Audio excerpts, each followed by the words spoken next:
500 housing units of green and smart home in the U.S. GTEx Holdings grew from a bulk SMS company to a holding company with several subsidiaries, including GTEx Homes, GTEx Lands, GTEx Seeds, GTEx Associates, GVest, Stephen Akintayo Foundation and Consulting, and others. The company currently operates in Nigeria, Dubai, US, UK.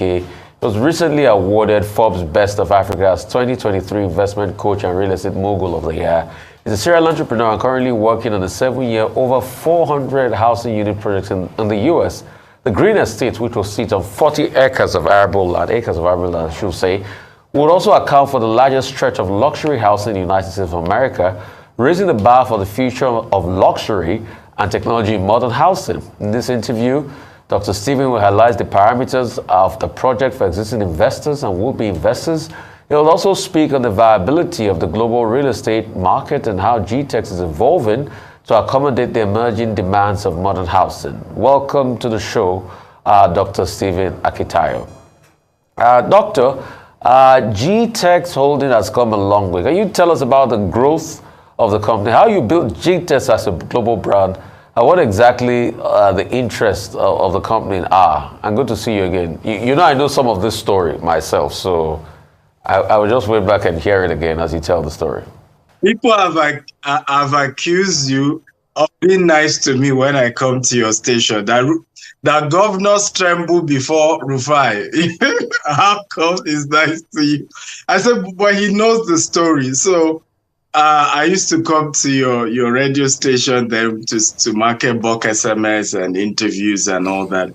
So yeah, we started as a bulk SMS firm.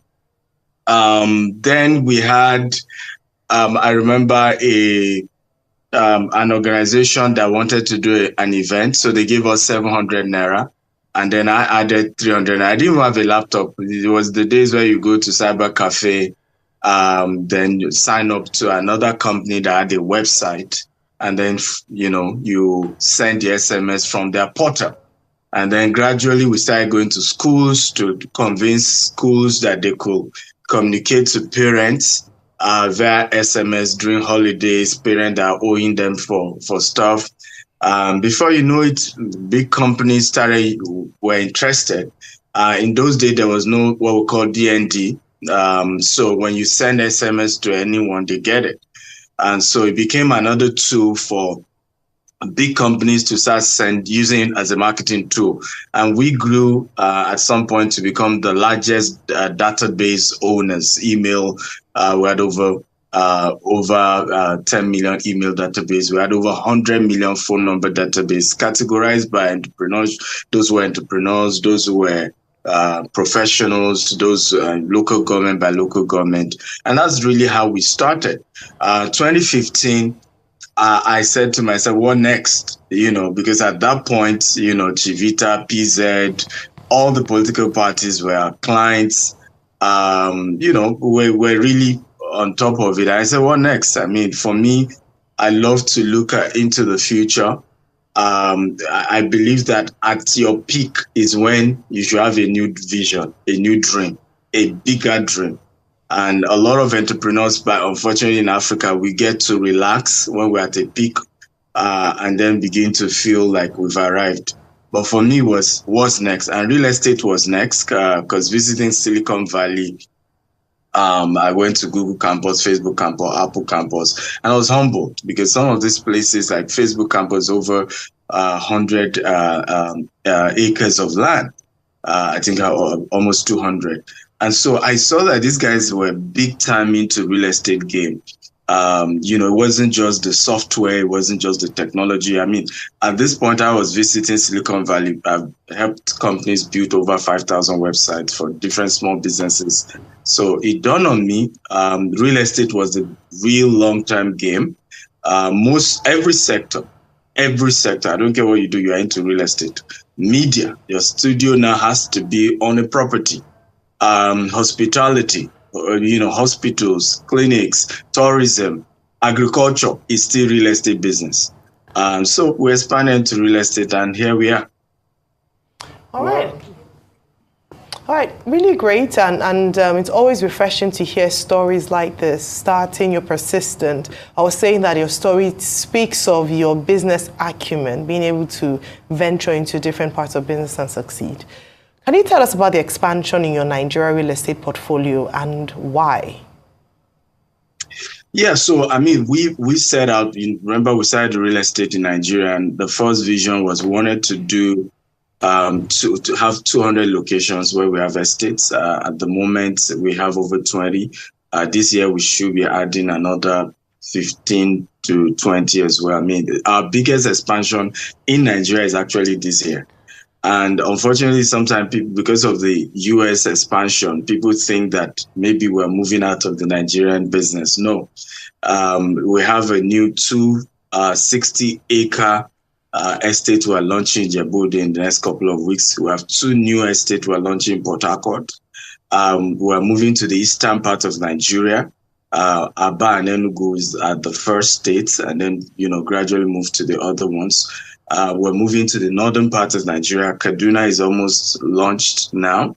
But the question is why? Why is because, I remember saying on your show before election that the 3 presidential candidates understood business better than President Buhari.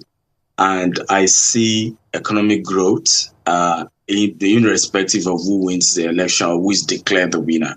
So I'm forecasting that Nigeria economy will grow.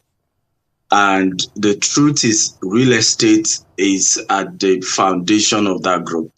When you look at some of the data, I mean, look at Washington Post did a research about Africa, and they discovered that by the year 2100, Nigeria will have 2 largest cities in the world. 2 largest cities in the world will be in Nigeria. Lagos being the largest city in the whole of the world with over 80 million people. 80 million people, right? And if you understand how real estate appreciates, population growth is what drives real estate. I mean, people ask us, why we're expanding in Texas? We're expanding in Texas because companies are moving to Texas because their law are better in terms of tax, and their incentives are a lot better, low crime rates. So the same thing with Lagos. Population is growing because a lot of people, the rural urban migration, people are moving to, and this is a US company that did this research, the Washington Post. So for us is we have to expand. Many of where we have estates now, we are beginning to put offices because we realize that part of the problem of our sector is trust. People just struggle to trust. So we said, we will start putting offices there. Remember, we were talking about, launching 100 housing units. Unfortunately, we realized that, again, people are struggling to trust to get into that. So now we say, okay, we'll build an office on the site. You can come to the site. Our staff, we even build accommodation for our staff there. Thank God we're using green and smart. So we're using solar. So whether we have electricity or not, they're always having, we partner with Starlink. They have internet 24/7. And so for us is, we have to get Nigeria right, but the fact that you're expanding in Nigeria does not mean you should not diversify internationally, because you need the foreign exchange to stabilize your operations, particularly when you're doing business in Africa. Well, you mentioned the U.S. expansion. Could you tell us about the U.S. expansion and how the idea for the proposed Jasper Estate in Houston came about? Were you shopping for it, or did the property just happen to be available? Well, the little I know about success is that success is intentional. Nobody, success never happens by magic or assumption. For us, it was, we expanded to Dubai. We control over 100 properties in Dubai, and we wanted to start development in Dubai, but we wanted a country where the human rights, the laws are very strong. We know we can always get justice, because again, sometimes we fail to realize that when you're doing real estate, you're dealing with different people. So as a real estate developer, you're dealing with, of course, wherever locals you're buying the land from. In the US, of course, it's usually easy because you don't have a monile. But you're also dealing with regulators, right? Permits, is a major issue. You're also dealing with customers. So it's a very, very tough business. And in the course of that, there will be issues, there will be disagreements. So we wanted a country where the laws are strong and we can always get justice if for any reason we give a contractor job, he didn't do it well, we need something done. And so for us, that was why we felt the biggest expansion internationally has to be in the US. And then the US also has a better financing model. It's only in the US that we can get the best financing. I mean, if you want to do any project in the US, once you have 30% of the total amount, you can do the project. You have institutional investors giving you the rest. If you are a US citizen or a US company with just 5 to 10% deposit, right, you will get 90% of the money given to you by institutional investors.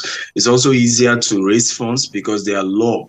You know, for example, this Houston project now, we're doing what we call debt syndication, where people are able to invest individually, and then we syndicate the whole thing to do the entire $150 million project. Some of these things are much difficult to achieve when you're doing them in Africa. So for us, that was why US. And like I said, we needed the US because as we expand in the US, we can repatriate our profit back to Nigeria and use it. Remember, our visions is very audacious, right? We want to build golf courses, we want to build hotels in this estate we're building in Nigeria. So our biggest real estate asset will still be in Nigeria, with 200 locations, with over 25,000 housing. But we want to build golf courses, polo club, hospitals, schools, and all this stuff. So it's a very, really ambitious project, long term, of course, you know. But we felt that expanding to the US will unlock liquidity, will help our bankers to be able to say, hey, we may not have been to Nigeria, we will not trust whatever you say we want to do in Nigeria, but we can hold what you have in the US as a collateral for what you're trying to take, to go and expand your Nigerian project. All right. So what's the financial implication of your various real estate projects, and how do you intend to raise, the much needed funding for them at the capital? Beautiful. So at some point, definitely we'll go to the capital market, and that's also why we're telling our story early before we ever need to go to the capital market. I'm big on being proactive. But for us at this moment, we're focused more on institutional investors and, private individuals who believe in our story, who love our story, and who, as well as customers who are just investing. And I need to say that our story is very unique.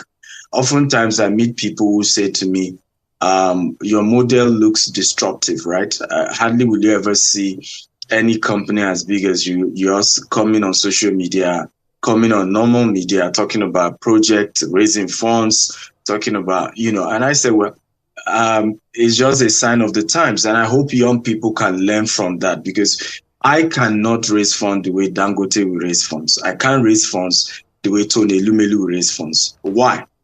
There is also an age factor, right? These guys are in their 60s. An average of their colleagues can afford a lot more. An average of my mate, I'm in my late 30s, right? Some are still looking for a job. So I have to go a different route. And that's why sometimes it's confusing for people, the approach, but it's the approach that can work for a younger person, for somebody that doesn't have a big uncle, a rich uncle, some connection, some, godfather, is the approach. And I hope, and I'm intentional about documenting, and that's why I'm big about writing books, because I understand that is the part that will work for a lot of young people, right? To follow, to raise capital, to sell their vision. I mean, what we're doing is incredible. I mean, I have never seen anyone who came from the kind of background we came from, who is able to dare what we are daring, and that people also then believe in what the craziness of those ideas. I remember saying the story of one of our clients. He paid us over $1 million to buy property from us in Dubai. The day he came to collect his key was the day I was seeing for the first time. It was the day he was seeing any of our staff physically. It used to be Zoom meeting with our staff. And I remember having to ask him, I said, why did you trust us that much, right, to invest this much, and you've never even seen us? And the guy just said, listening to your story, I just knew that you're too intelligent to play games. I mean, you can make it legitimately, right? So why will you want to play games with anybody? And so I believed in the story and I invested. And so the way people trust us is really incredible. I can just say thank you. All right, and trust is quite critical when you're in your business space, especially people are going to trust you with a lot of money. Trust is a currency that cannot be, jeopardized. Well, let me ask you. So your various USA expansions, what stage are you? Also, can you walk us through the various US projects you plan to execute in the next 5 to 10 years? Beautiful. So in Valdosta, state of Georgia, we have, I don't know whether they give you the clips, we have a 20-unit townhouse we are currently selling for $250,000 to $275,000. People are free to buy. They don't need to be a U.S. citizen to buy it. And that is already completed. In fact, people live in it. So the beautiful thing about it is an investment, is a real estate investment option. The beautiful thing about the Valdosta project is that you will already have tenants. So as soon as you pay for it, the next month's rental income will be going to your account. And this works for a lot of people who, particularly Nigerians who have students studying abroad and they're always needing FX. So that project is already completed. It's just for people who want to buy, and it's converted to in their name, and they're the new owner. We also have in Valdosta. The Valdosta's ones are cheaper. We have as low as $120,000, $150,000 in the state of in Alabama, in Alabama. So the ones in Alabama are a lot cheaper. They were fix and flip. In other words, they were houses we bought and repaired them, and we started reselling them. Now we have this this Houston project rather, where we are building from scratch. So the first two I mentioned, was fix and flip. Fix and flip means you buy it when it's dilapidating, and then you fix it, and then you resell it. All right. Usually, while you're waiting to get a buyer, you can get tenants to start living in it and pay you rent, so that you just don't have the house just waiting there. But this Houston project, we are trying to build from scratch, 40-acre, and we're building. But these are not the only thing. Our goal is to really, really expand as fast as we can. We also want to do apartments as well, commercial real estate, where we're buying 100 housing units in terms of apartments. There are already tenants in it, and we call that cash flow real estate investment. So in the next couple of months, you're always going to see us unveil another new project, another this project, another that project. And like I said, our goal is to spend the next 5 years to strengthen our international base. And then we can then come back to Nigeria with some of our profits and see how we can expand aggressively. Because you and I know the FX issue we're facing. So most of what we're using to build in Nigeria are in dollars. Now, we're struggling, and this is an industry issue in Nigeria. A lot of us, we tell our customers, pay us 100 million, we're giving you a 4-bedroom. Now, in a matter of months, we will need 200 million to finish that project, right? It becomes difficult, at that point. So for us, it's like, you know what? If you can grow that US base, you can even use your own money, to build some of these things. And then when you are promising customer a particular amount, there's no changes in the pricing, and you don't create that issue where everybody is just not happy with each other. Now, Nigerians don't have the best reputation out there. We all know that. But why do you think investors keep trusting you with their funds? You're a Nigerian. Why are you different? Well, number one, transparency, right? I'm never afraid to say we got it wrong or we got it right. I'm very, very open. For example, we launched our 1,000 housing project. We started the launch in 2021. We started some housing. Before contractors were coming back to us with variation almost every 2 months. And so we had to pause the project and reach back to the clients. Again, we tried to kickstart it again last year, and again, we all know what has happened to dollar again. So today, a lot of people don't know that we only have 11 customers who in terms of we have other projects that are not green and smart in Nigeria. But in terms of our green and smart project, we only have 11 customers. And that's why sometimes people are surprised that, oh, we see you expanding more into lands and land. Yeah, because we have thousands of people who are our customers when it comes to buying land. But when it comes to the housing, remember it's green and smart, so it's a bit expensive. You have people, and then the prices keep going up in terms of inflation and the devaluation of the naira. So for us, we had to really look back and say we probably need to keep changing the strategy to work with the times and to face the reality we're facing. So transparency has helped, because once you can communicate your challenges and people can see the sincerity, they're going to trust you. The second thing is, for us is integrity. And I tell people integrity is not integrity is doing keeping to your words, right? Integrity is saying what you mean, when you mean, how you mean. Integrity is saying, I will do this and you do it. However, because you are not God, integrity is also communicating it if for any reason beyond your power, you cannot do it.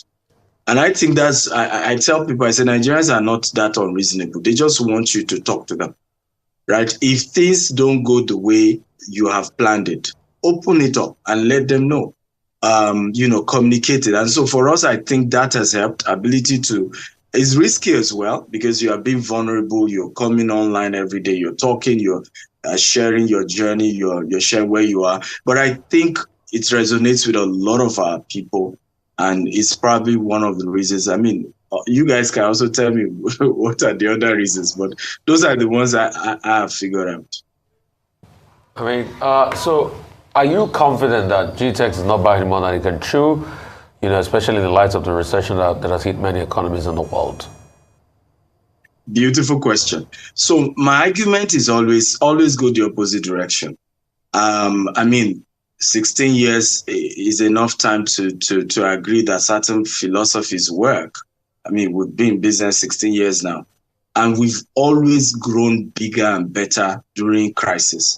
COVID was, a lot of people didn't know GTEx until after COVID-19, okay? And that was also intentional, because during COVID, I studied the story of Jack Ma, and, they had SARS in their country. And so I knew that as much as everybody were locking down, a lot of real estate developers, even told their staff till December, I was just getting started, because I understood that it was the same period of SARS that Jack Ma Alibaba was able to overtake eBay, who was doing better than him. So for us during COVID, I was practically sleeping in our office with a few staff and cracking out how we're going to, continue to move and take advantage of that season. Where the people didn't know, were practically the only one doing CNN adverts, immediately after COVID-19, when everybody was saying we're not sure where the world was going. And we grew by over 500% that period. So for me there is high interest rate in America. And what that has done right now is that most developers have stopped building. Now, we that were going into it, by 2026, there will have been a new government. Inflation will have dropped. The interest rate will have come down. But guess what will have happened? There will now be a huge deficit of new houses in America. And you can go do your research. Like I said, I'm also Harvard trained in terms of real estate investment. And so I got to understand how real estate works in America. So you have that deficit coming in. Now, who are those who have new houses? GTEx, by 2026, our first set of housing units will be out, will be ready. And we'll be able to sell them at a much higher price point, because we went in when everybody was going out. So the rule for me, and it's always been my rule when it comes to investment, when everybody is scared of doing an investment, that's when I go. When they zig, I zag. Always go in the opposite direction and you'll win. Well, on that note, we'd like to thank you very much, Dr. Akintayo, for joining us on the morning show.